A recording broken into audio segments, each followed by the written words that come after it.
Alright, Marfcom, this is the 86 Italian Retard Out Cruising Z.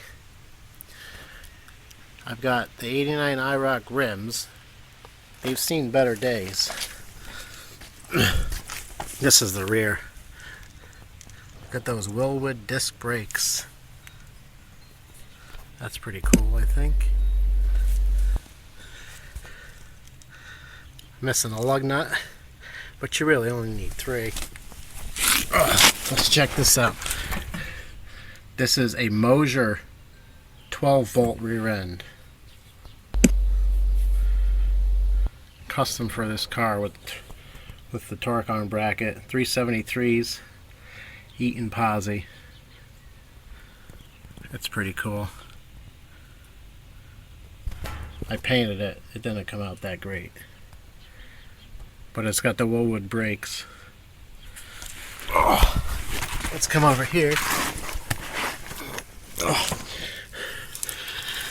This is my dual exhaust. I made this exhaust. I got some glass packs, dual 3-inch. Those are Hooker Super Comps. You know, because hookers are great. What else do we have here? Not much. Can't see much.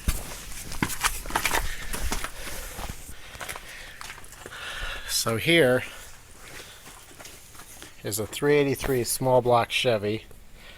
The bottom end is steel crank and billet rods by K1, I believe. Molle 13-to-1 pistons.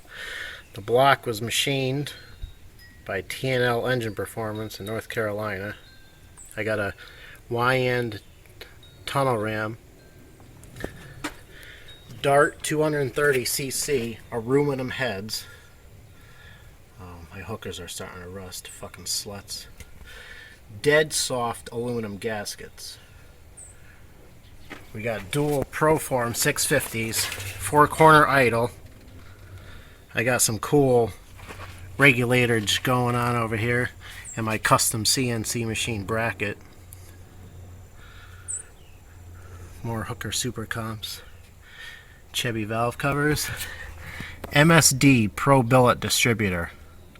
It has Pro and Billet, so it's definitely Tier 1. Wait till you see this right here. Do you see what this is? It goes into the distributor over there. I wonder if any of you guys know what that means. I got a nice tunnel ram linkage. A custom-made set of ARP bolts for my tunnel ram linkage. They're custom because I called them up and said, hey, I need 2 extra long bolts. Oh, fuck. What else do we got? Engine harness has been removed of all important shit.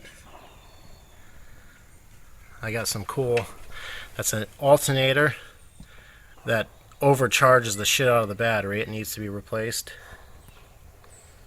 Steering box, that's probably a piece of shit. I have a Be Cool aluminum radiator, except I may have a leak somewhere because I don't know where the fuck all the coolant's going. Now this might be hard to see. Let's see if we can look at the transmission. It's a real gem. No, we can't see it. We'll go inside.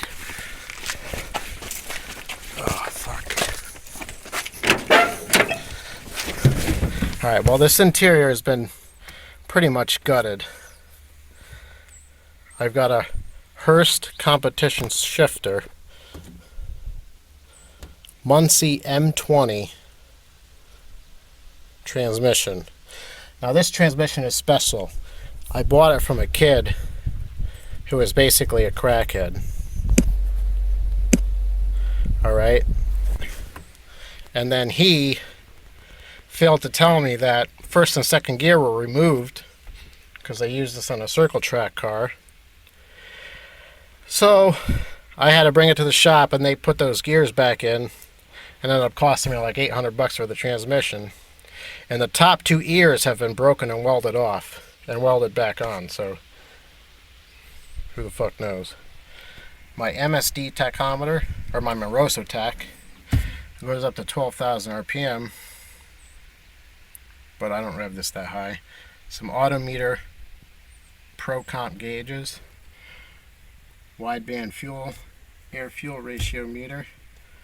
My shift lights light up. My shift light doesn't light up because somebody stole my Autometer tach. My speedometer doesn't work.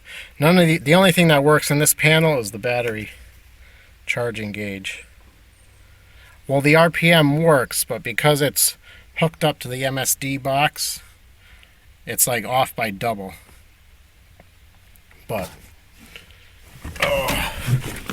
let's go to the back. I got a 22-gallon fuel cell because I had visions of cruising, but I wouldn't dare take this thing 10 miles past my house. So that's the walk around tour.